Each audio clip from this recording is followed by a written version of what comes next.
ونستغفره ونؤمن به ونتوكل عليه ونعوذ بالله من شرور أنفسنا ومن سيئات أعمالنا من يهديه الله فلا مضل له ومن يضلله فلا هادي له أشهد أن لا إله إلا الله وحده لا شريك له وأشهد أن سيدنا وحبيبنا وسندنا محمدا عبده ورسوله اللهم صل وسلم وبارك على سيدنا محمد وعلى آله وأزواجه وأهل بيته وصحابه والتابعين لهم بإحسان إلى يوم الدين أما بعد فقد قال الله تعالى في كتابه الكريم قل إن كنتم تحبون الله فاتبعوني يهدكم الله ويغفر لكم ذنوبكم إن الله غفور رحيم وقال رسول الله صلى الله عليه وسلم من أحيا سنتي فقد أحبني ومن أحبني كان معي في الجنة أو كما جاء في الحديث. Hadirin jamaah subuh yang dimuliakan Allah Ta'ala, kemuliaan yang Allah berikan kepada kita semua di pagi hari ini, anugerah Allah, taufik Allah yang Allah berikan kepada kita di pagi hari ini, yaitu Allah Subhanahu wa Ta'ala masih menghidupkan kita. Maknanya apa, hadirin yang mulia? Kita masih diberikan kesempatan oleh Allah untuk memperbanyak amal, untuk meningkatkan iman, sehingga hari demi hari, waktu demi waktu, yang menurut zahirnya umur kita bertambah, tapi hakikatnya semakin dekatnya persoalan kita kepada Allah. Hadirin yang mulia, kita diberi umur oleh Allah, diberi kesehatan oleh Allah, hakikatnya ya untuk ini, supaya kita ini semakin tambah usaha mendekatkan diri kepada Allah, semakin tambah takwa kepada Allah. Hadirin yang mulia, kita hidup di dunia yang sebentar, 60-70-an tahun. Ini saja memerlukan perbekalan yang kita bawa, yang kita gunakan untuk menyambung nyawa kita. Kalau orang-orang sekolah mengatakan perbekalannya hidup kita ini sandang, pangan, dan papan. Perlu pakaian, sandang, pangan, perlu makanan, minuman, papan, perlu apa? Papan untuk kuburan, rumah, ya kan? Akan tetapi hadirin yang mulia, arahan di dalam agama Allah Subhanahu wa Ta'ala, perbekalan yang paling baik untuk kita persiapkan baik di dunia hingga di akhirat adalah takwa kepada Allah. Wa tazawwadu fa inna khairaz zadi taqwa. Kalian semua buatlah perbekalan, dan sesungguhnya sebaik-baik perbekalan adalah takwa kepada Allah. Di dalam Al-Quran seperti itu, hadirin yang mulia. Maka untuk itu, hadirin yang mulia, kalau orang itu kehidupannya dipenuhi sifat takwa kepada Allah, bangunnya, tidurnya, siang harinya, malam harinya dipenuhi takwa kepada Allah, maka dalam segala urusannya akan diberikan kemudahan oleh Allah. Wa may yattaqillaha yaj'al lahu min amrihi yusra. Barang siapa yang dia bertakwa kepada Allah, maka niscaya Allah akan menjadikan untuknya dari segala urusannya yusra, kemudahan. Nah, takwa ini hadirin yang mulia, sifatnya orang-orang yang bertakwa kepada Allah. Ini sudah disebutkan dalam Al-Quran. Alif Lam Mim. Dzalikal kitabu la raiba fihi hudal lil muttaqin. Alif Lam Mim. Allahu a'lamu bi muradihi. Ini seluruh ulama ahli tafsir sepakat. Tafsirnya Alif Lam Mim. Allahu a'lamu bi muradi, Allah lah yang paling mengetahui dengan apa yang dikehendaki dengan kalimat alif lam mim. Dzalikal kitabu la raiba fihi, itu adalah kitab Al-Qur'an yang tiada keraguan-keraguan sama sekali di dalamnya. Hudal lil muttaqin, kitab itu adalah sebagai petunjuk untuk orang-orang yang bertakwa kepada Allah. Nah, ini hadirin yang mulia, salah satu cara supaya kita ini selalu menjadi hamba yang bertakwa kepada Allah, jangan sampai kita meninggalkan mempelajari Al-Quran. Misalnya ya, makanya kalau kita furud fi sabilillah, masih kita mengarahkan, memberikan nasihat, ada halaqah Al-Quran, mempelajari lafaz-lafaznya Al-Quran. Bahkan sebelumnya dibacakan dulu Fadhailul Quran.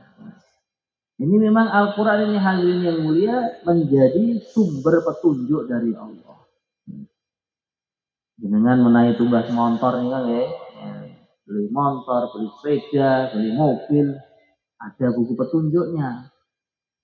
Nah kok keliru, ya? Bahkan tidak mau mempelajari buku petunjuk, akhirnya keliru dalam mengoperasikan motornya, mobilnya itu. Mobil yang seharusnya diisi diesel malah diisi bensin. Nah, mobil yang mesinnya diesel seharusnya diisi solar malah diisi bensin. Bubrah semua, ya kan? Nah, gitu juga hadirin yang mulia, kita dalam hidup ini sudah diberikan petunjuk oleh Allah. Kitab yang mengarahkan kehidupan kita, yaitu yang namanya Al-Quranul Karim. Insya Allah kita pelajari Al-Quran ya. Pelajari makna-maknanya, dipelajari lafaz-lafaznya. Hudal lil muttaqin, petunjuk bagi orang-orang yang bertakwa. Sifatnya orang yang bertakwa itu apa dalam Al-Quran ini? Alladzina yu'minuna bil ghaib. Mereka itulah adalah orang-orang yang beriman dengan perkara yang ghaib. Para nabi, para rasul, pertama kali yang disampaikan kepada umatnya mengajak iman. Seluruh nabi dan rasul mulai dari zaman Nabiullah Adam alaihissalatu wassalam hingga Nabi kita, Rasul kita, pensyafaat kita yang mulia Nabi Agung Muhammad Sallallahu Alaihi Wasallam. Pertama kali yang disampaikan kepada umat, yang didakwahkan kepada umat, mengajak iman. Ya ayyuhan nas, qulu la ilaha illallah tuflihu. Wahai para manusia, kalian semua ucapkanlah la ilaha illallah, maka kalian akan sukses, akan bahagia. Maka hadirin yang mulia, orang yang di hatinya betul-betul sudah dipenuhi dengan iman, dengan yakin yang sahih, iman yang lurus kepada Allah.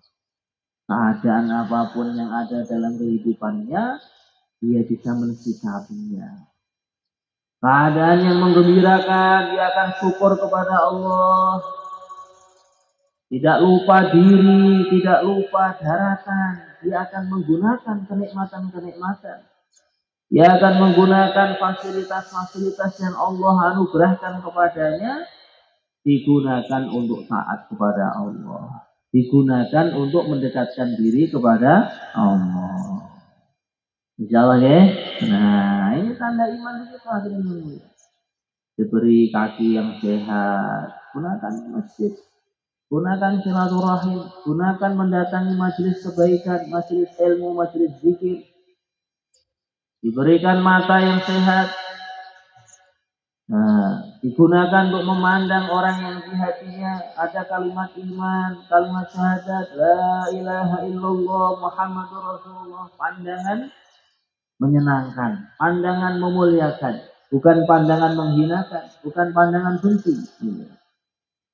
Orang yang diberikan telinga yang sehat oleh Allah digunakan untuk mendengarkan nasihat-nasihat agama, digunakan untuk mendengarkan tilawatul Quran, bacaan Al-Quran, digunakan untuk mendengarkan perkataan-perkataan yang baik. Tidak mau dengerin gunjingan-gunjingan orang, hibah-hibahnya orang, tidak mau. Insyaallah hadirin yang mulia. Nah, diberikan lisan yang sehat oleh Allah, dibuat membaca Al-Quran, dibuat menasihati orang, menasihati dirinya, keluarganya, dibuat mengajak kebaikan. Nah, inilah hadirin yang mulia. Jadi makna daripada syukur kepada Allah, semua yang Allah berikan kepada kita berupa kenikmatan-kenikmatan, ini digunakan untuk taat kepadanya. Misalnya ya, nah, diberikan rumahnya untuk menerima jamaah masyurah. Allah. Karena semua ahbab punya pikir setiap rumahku dibentuk, didesain bagaimana layak untuk menerima jamaah masyurah. Niat semua insyaallah ya. Nah, sehingga nggak ada lagi kok kehabisan rumah, nggak ada. Nah, karena setiap rumah-rumah kita sudah disiapkan untuk menyambut jamaah. Kemudian diberikan kendaraan oleh Allah. Nah, diberi mobil, maka malam Ahad dibuat gendong teman-temannya datang ke markas. Jalan ya. Nah, malam Selasa dibuat musyawarah. Nah, dibuat jaulah dua. Nah, ini ada yang mulia.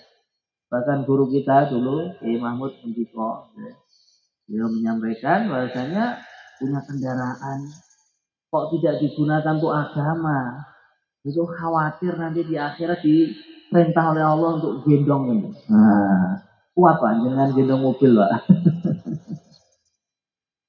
Akan menjadikan beratnya hisab dari akhirat. Nah, maka inilah hadirin yang mulia, segala sesuatu yang sifatnya nikmat dari Allah kita niatkan semuanya untuk agama Allah. Ya, ya. Nah, kalau punyanya motor ya untuk goncengin satu orang, punyanya mobil muatnya 8 orang, semuanya dibawa. Kemudian hadirin yang dirahmati Allah SWT, iman kita bila mana sahih dalam hati, keadaan-keadaan yang tidak menyenangkan, maka tidak menjadikan diri kita mengeluh. Tapi menjadikan diri kita itu bersabar kepada Allah. Tidak pernah mengadukan ketidakenakannya kepada siapapun. Seandainya dia mengeluh, hanya mengeluh kepada Allah. Ya Allah, Engkau coba diriku dengan sakit. Aku yakin dengan sakitku akan menggugurkan dosa-dosaku. Misalnya ya, nah, ya Allah, aku punya masalah seperti ini, seperti itu. Engkau berikan solusinya. Engkau berikan jalan keluarnya. Justru ketika diberi masalah, malah mengingat para nabi, para rasul. Asyaddun nasi bala'an ilallah al-anbiya tsummal amsal, tsummal amsal. Manusia yang paling banyak ujiannya adalah para nabi dan para rasul. Kemudian orang yang mirip-mirip, nah, atau gerakannya itu sama dengan para nabi dan para rasul, para ulama, wali-walinya Allah, dai-dainya Allah, hamba-hambanya Allah yang soleh. Maka inilah hadirin yang mulia. Jadi ketika kita mengingati kekasihnya Allah, para nabi, para rasul, saja beliau-beliau ini paling banyak ujiannya. paling banyak imtihan dari Allah, apalagi diri kita yang banyak kekurangan. Maka hari ini kita sadar, tidak menjadikan putus asa. Misalnya, kalau diberi ujian oleh Allah, tandanya ini Allah cinta kepada kita. Allah akan menaikkan derajat kita di sisinya. Kemudian hadirin yang dirahmati Allah Subhanahu wa taala, kita akan menjadi orang yang bertakwa kepada Allah bila mana kehidupan kita 24 jam mengikuti imamnya seluruh orang-orang yang bertakwa, yaitu yang mulia Nabi besar Muhammad sallallahu alaihi wasallam. Dijawab kita usahakan ya. Karena beliau adalah pimpinannya para nabi, para rasul, pimpinannya seluruh orang yang bertakwa. Mulai dari zaman bah kita Nabiullah Adam sampai manusia yang terakhir dilahirkan sebelum hari kiamat kelak. Sudah hadirin yang mulia, kalau ingin menjadi orang bertakwa, ikutilah Nabi. Bahkan mengikuti Nabi ini tidak ada ruginya. Qul in kuntum tuhibbunallah fattabi'uni yuhibbukumullah wa yaghfir lakum dzunubakum. Katakanlah wahai Muhammad, bila mana kalian semua cinta kepada Allah, maka ikutilah aku. Ikutilah aku Nabi Muhammad. Nah, kalau kita ikut baginda Nabi Muhammad, yuhibbukumullah, Allah akan cinta kepada kalian. Insya Allah, lihat ya. Jadi kalau kita ingin menjadi hamba yang dicintai oleh Allah, kuncinya adalah mengikuti sunnah Nabi, mengikuti akhlaknya Nabi. Mulai dari bangun tidur, kita ingat-ingat sunnah Nabi apa ya? Doa alhamdulillahilladzi ahyani ba'dama amatani wa ilaihin nusur. Sunnah Nabi berikutnya apa? Bangun, kemudian ambil air wudhu, kemudian sholat 2 rakaat. Setelah itu pergi ke masjid, mengerjakan sholat subuh berjamaah, sunnah Nabi. Sholat perintah Allah berjamaah adalah sunnahnya baginda Rasulullah Sallallahu Alaihi Wasallam. Sallu kama ra'aitumuni usolli. Kalian semua sholatlah sebagaimana kalian melihat aku sholat. Maka inilah hadirin yang mulia. Jadi jangan SPD sholat itu, tak pernah itu. Kadang orang itu kan yang penting sah pak. Iya yang penting sah. Tapi hatiku ini loh, terlalu usaha cinta kepada Nabi, maka sholatku aku ikutkan caranya Nabi. Caranya Nabi sholat bagaimana hadirin yang mulia? Dengan berjamaah, meluruskan sholat, siwakan, kemudian minyak wangian. Insya Allah kita lihat ya. Sehingga mutu sholat kita nanti akan meningkat. Kualitas sholat kita akan meningkat di sisi Allah. Nah, kalau sholat ini sudah meningkat kualitasnya, nah itu nanti hadirin yang mulia seperti yang difirmankan oleh Allah, wasta'inu bis-sabri was-shalah. Mintalah pertolongan kepada Allah dengan sabar dan sholat. Jadi kalau orang itu sholatnya meningkat kualitasnya, berkah daripada sholatnya itu akan menyelesaikan masalah-masalah. Insya Allah kita lihat kan. Sholat Masya Allah betul-betul kita jaga, betul-betul kita kerjakan dengan cara yang maksimal. Hadirin yang dimuliakan Allah Ta'ala, orang yang menghidupkan sunnah Nabi, wa yaghfir lakum dzunubakum, Allah akan mengampunkan dosa-dosa kalian. Dosa kita itu terlalu banyak hadirin yang mulia. Sehari semalam kita diberikan nikmat Allah, bisa bernafas, menghirup sejuknya udara di masjid ini. Pagi hari jantung kita masih bergerak, bahkan 24 jam. Jantung memompa darah kita yang ada dalam tubuh. Setiap hari kita diberikan oleh Allah kedap-kedip mata yang masih normal, ya kan? Nah ini kalau kita hati kita kok ghaflah lari kepada Allah, itu sebenarnya menurut ulama ahli tasawuf itu sudah dosa hadirin ya. Nah, maka supaya kita itu semakin hari semakin diampunkan dosanya oleh Allah, arahannya adalah apa hadirin yang mulia? Hidup kita ikutkan sunnahnya Rasulullah. Misalnya, sunnah dalam amalan, sunnah dalam tubuh kita. Nah, dari atas rambut sesuai dengan potongan rambutnya Rasulullah. 5 jamah wafroh. Ya. Kemudian mata kita, telinga kita, lisan kita ikutkan sunnahnya Rasulullah. Rambut-rambut yang perlu dipelihara. Aful liha wa qassus syawarib. Dalam sebuah riwayat hadis baginda Nabi bersabda, kalian semua peliharalah jenggot. Wa qassus syawarib, dan kalian guntinglah kumis. Ternyata hadirin yang mulia, telah membaca dalam kitab karangannya Syekh Muhammad Said Ramadan Al-Buti, orang Suriah, Damaskus. Beliau menerangkan ternyata Nabi memerintahkan untuk para laki-laki memelihara jenggot. Nah, itu ternyata menguatkan syahwat. Nah, ini yang sudah lemas ini jenggotnya perlu dipelihara lagi. Nah.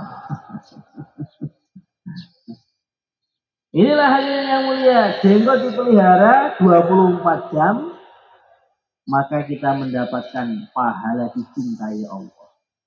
Mendapatkan pahala diampuni dosanya oleh Allah. Nah, ini kan perlu modal toh. Nah, memelihara jenggot tidak perlu modal. Bahkan kalau kita dipanggil oleh Allah meninggal dunia, masuk dalam kuburan, ditanya man nabiyuka. Nah, ini pegang-pegang janggutnya, ingat jenggot. Nabi itu adalah yang mulia Nabi Muhammad Sallallahu Alaihi Wasallam. Begitu adanya.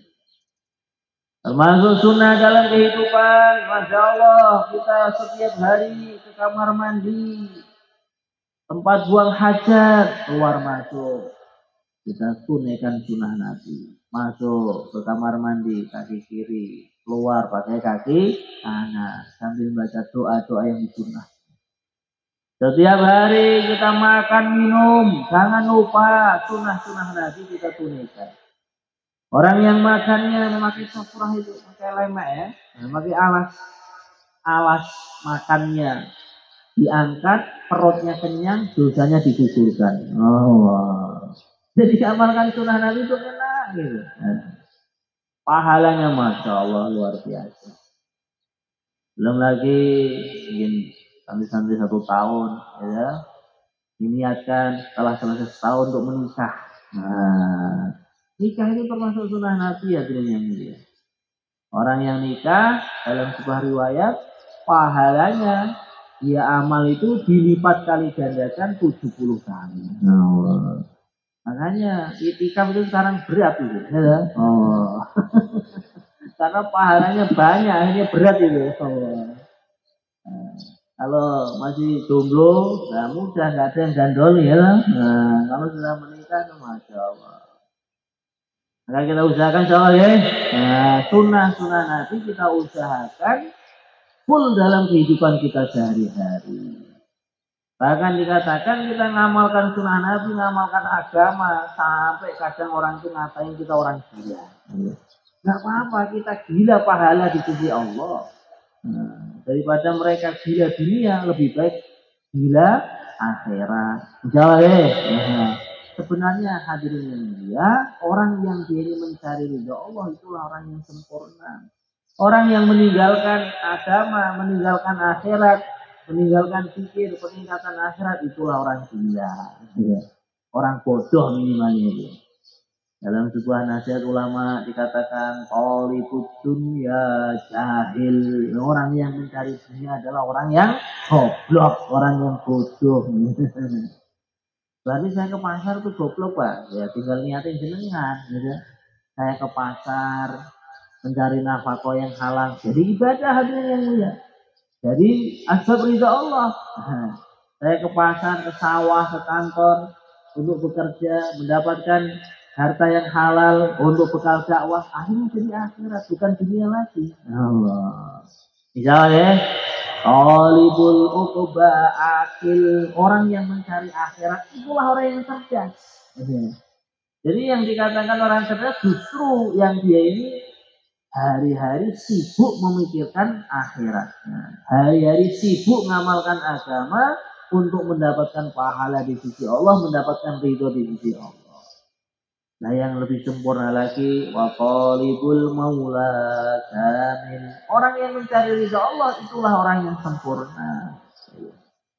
Hadirin yang dirahmati Allah Ta'ala, kadang orang ngamalkan sunnah, ngamalkan agama, dikatain begini begitu. Nah, nggak masalah.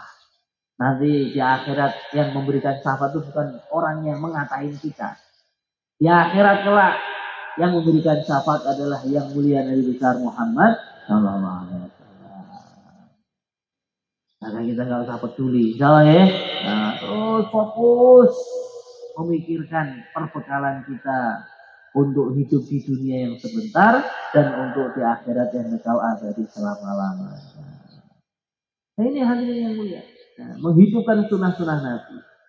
Bahkan hadirin yang mulia, bukan hanya sekedar menghidupkan sunnah dalam diri kita saja, tapi kita usahakan menghidupkan sunnah kepada orang lain. Nah, kalau kita mengamalkan sunnah dalam diri kita, itu baru al-amal bis sunnah, mengamalkan sunnah. Kalau kita usaha sunnah ini diamalkan oleh orang lain, kita dakwahkan, kita sampaikan, nah akhirnya kita mendapatkan fadilah man ahya sunnati faqad ahabbani wa man ahabbani kana ma'iyya fil jannah. Barang siapa yang menghidupkan sunnahku, dia sungguh cinta kepadaku. Barang siapa yang dia cinta kepadaku, dia akan bareng bersamaku di surga. Mugi-mugi termasuk kulolan panjenengan sami. Amin. Ya, menghidupkan sunnah, ngajari anak-anaknya, ngajari muridnya di kelas, ya, di sekolahan, nah, ngajari tetangga-tetangganya. Insya Allah kita niatkan ya. Nah, kita menghidupkan sunnah Nabi, memakmurkan masjid. Nah, ternyata masjidnya jadi makmur. Bahkan akhirnya banyak yang mencontoh, ya. Nah, dulu tahun 90-an kita keluar di jalan Allah itu diusir, ya. Karena apa? Ngotori masjid ya kan. Makanya kalau kita keluar itu hadirin yang mulia, meninggalkan masjid dalam keadaan bersih. Ya. Nah, ini orang kok makan di masjid, tidur di masjid, diem-diem mereka akhirnya sekarang nyontoh. Nah, makan siang gratis di masjid. Allah, ya. Nah, masjid pemuda itu di Surabaya, ya. Nah, diem-diem dicontoh masjid Joko Karyan. Nah, itu sebenarnya amalannya ashabud dakwah wa tabligh gitu. Nah, misalnya, nah, jadi memang kelihatannya dulu dibenci, tapi ternyata apa? Diikuti. Sekarang sudah membudaya itu. Jumat berkah, makan bareng-bareng di masjidnya toh. Allah, ya. Ini hanya apa hadirin yang mulia, yang menghidupkan amalan memakmurkan masjid, iktikaf di masjid, kemudian makan minum juga di masjid. Nah, akhirnya ini mendapatkan pahala yang mengalir terus ila yaumil qiyamah. Allah. Nah, kalau orang makan di masjid kok dilarang? Ya. Nabi aja mencontohi bersama para sahabat ashabus sufah. Beliau dahar dengan para sahabat di masjid. Sampai sekarang Masjid Nabawi kalau sore itu, wah suprah panjang ya, nah? Allah. Masjidil Haram juga di sebagian tempat itu menggelar suprah panjang. Ya kalau masjid kita kok nggak boleh dibuat makan masjid itu, tiru masjidnya siapa itu? Kalau ya gitu kan ya, nah disampaikan ini. Kita belajar makan di masjid, tidur di masjid, ini menghidupkan sunnahnya yang mulia Nabi besar Muhammad SAW, yaitu sunnah memakmurkan masjid-masjidnya Allah. Hadirin yang dirahmati Allah Ta'ala, sampai tingkatannya apa hadirin? Kita berakhlak seperti akhlaknya baginda Nabi. Mengikuti sunnah Nabi ini, nanti pada puncaknya akhirnya apa? Kita berakhlakul karimah seperti akhlaknya Nabi. Nah, kalau orang itu menghidupkan akhlaknya baginda Nabi, nanti akan mendapatkan derajat orang yang paling dekat dengan Nabi. Aqrabun nasi yaumal qiyamati ahsanuhum khuluqa. Orang yang paling dekat denganku dari kiamat adalah yang paling bagus akhlaknya. Maka terus kita membaca kisah-kisah Nabi Samail Muhammadiyah, ya, kisah kehidupannya Nabi, biografinya Nabi. Ada Samail Tirmidzi, ada juga Samailnya Syekh Ismail An-Nabhani juga ada. Nah, kita baca hadirin, kita teladani kisah teladan yang telah dicontohkan dalam kehidupannya baginda Nabi. Misalnya, sampai tingkatannya apa hadirin yang mulia, manusia yang paling kita cintai adalah Nabi. Tentunya kita lewat sanad yang sahih, sanad yang benar dari guru-guru kita. Misalnya, nah, kemudian hadirin yang mulia, untuk menghidupkan sunnah Nabi, mendapatkan fadilah ihya sunnah, ini kita kerjakan dengan cara keluar di jalan Allah. 24 jam kalau kita keluar jalan Allah, full dengan sunnahnya Nabi itu. Sunnah iktikaf, sunnah silaturahim, sunnah makan berjamaah, sunnah saling mengkhidmati, sunnah membersihkan masjid. Nah, insya kita nyanyikan ya. Nah, monggo yang akan keluar 1 tahun, 4 bulan, 40 hari berdiri Pak. Monggo. Nah, sisa masa juga monggo silakan. Monggo, kali Ustadz Samsudin Al-Hafidh, monggo. Silakan ya. Ya, monggo silakan. Iya, Pak.